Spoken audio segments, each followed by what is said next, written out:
At ngayong araw nga, ibababa na nga natin yung anak ni Penoy. Update nga pala kay Balot, dito nga, ang laki na nga rin niya. At yung mga lovebird ko nga, pinagtatakahan ko ba't binabasa yung mga salay. At ito nga pala update sa mga naghahanap kay Ford.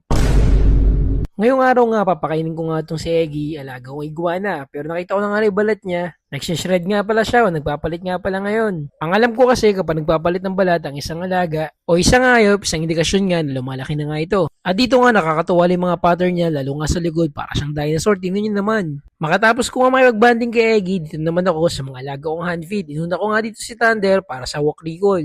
Mga ilang walk recall lang yan, tapos kukunin ko na nga sila para pakainin na nga ng dire-diretso. Si Thunder nga pala, isang parakeet. Common nga pala yun yung mga nasa festahang ibon, yung mahaba yung buntot. Yung akala nyo lovebird pero di naman talaga lovebird yun. At ito naman yung Alps 2 ko, isa nga siyang Parblo na opa. Atak nga pala yung pinangalan ko sa kanya at nakarami na nga pala kami ng walk recall ngayon kaya naman tingnan yung tiyan nga niya, I mean yung crop niya, busog na nga. Nakakatuwa nga lang rin gawa na yung kulay pala niya isang turquoise. Kasi kung titignan nyo nga na malapitan, grabe napakaganda talaga, astig nga pala ng kulay niya. Sa mga nagtatanong kung wala idea pa bakit nga ginaganito yung mga alagang ibon, ba't hand feed o kinukuha agad sa kanilang mga magulang, ito nga pala yung paraan para nga ma-attach sa'yo yung isang ibon o isang alaga, para nga mapasunod mo at mapaamo sa'yo. Kasi kung kukunin mo nga na malaki na yan sa kanya nest box, yung tipong nakakalipad na pag pinakawalan mo yan, talagang lilipad na lang yan, mag-flyby na lang talaga yan. Example na nga lang sa inyo, si Volt, tingnan nyo to, ito, malaki na tong alaga ko na to, isa nga pala tong opaline, na Lutino, malaki na nga pala siya at nakakatuwa, tingnan nyo naman, ito nga pala yung una kong hand feed ngayon.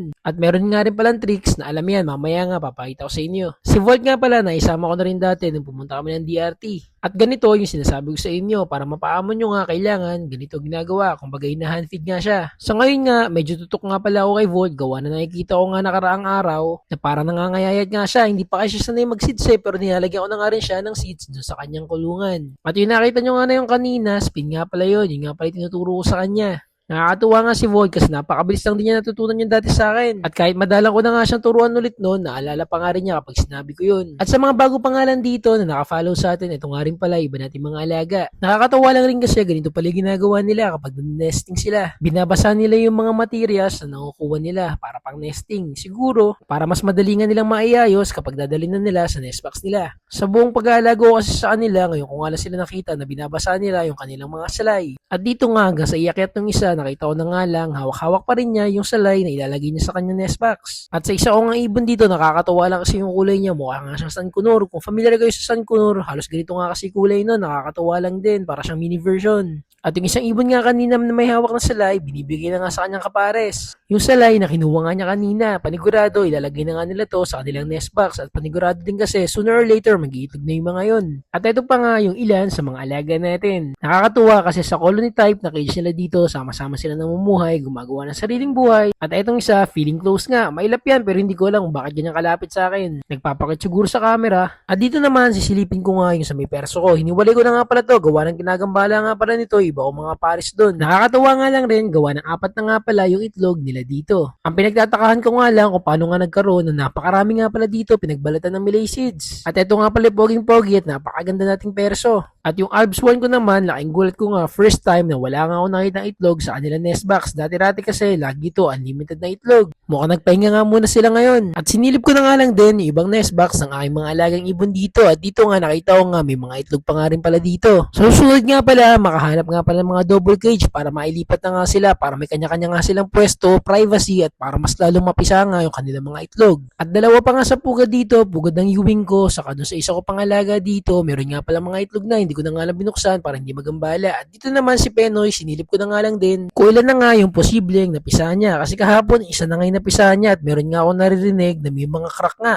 Kumbaga, hindi pala totally crack. Yung mga alam mo naglalabas na sila sa shell, yung mga nagpipilit na lumabas, mga tumutunog na. Kaso nga lang, pagbuklat ko dito, grabe, ito nga bumungad sa akin. Isa lang talaga napisa niya. Ang istorya nga pala niyan, dati, 20 nga pala itlog niya. Ngayon, naging kalahati, gawa ng 10 lang may similya. Yung similya na yun, nagtuloy naman yun. Kaso nga lang, nagulat na lang ako ngayon, ba't isa lang ang napisa. Pero story time pa, itong si Penoy na nanay niya, mag-isa nga lang din napisa yan dati. Tapos, si Balot naman, na inaalagaan ko, na medyo malaki na ngayon, nag-iisa nga lang din napisa. At eto, yung anak niya ngayon, iisa lang din naman. Parang ang hirap tuloy-ituloy ng lahi nito. Kay dami nga mga itlog, kumamisa naman, isa. Pero okay lang yan, bawi tayo susunod, lalo na pag may barako na nga tayo. At ito nga pala yung kanyang anak. Ano kaya maganda yung pangalan dito? Tinanggal ko na nga pala sila dun sa kanilang nag-iitlugan, dun sa pinaglilimliman ni Penoy para nga itong anak niya makakain at makainom dito sa labas. Naisip ko na nga lang, total 20 sila dati, tag-iisa nga lang siya napisa at bugok nga pala yung 19. Yun na nga lang pala, ipapangalan natin sa kanya. Siya nga pala si Bugok. Bali sa ngayon, may tatlo na nga pala tayong bibi dito. Si Penoy, si Balot, saka si Bugok. Si Penoy, yung nanay niya, akala ko si dati lalaki.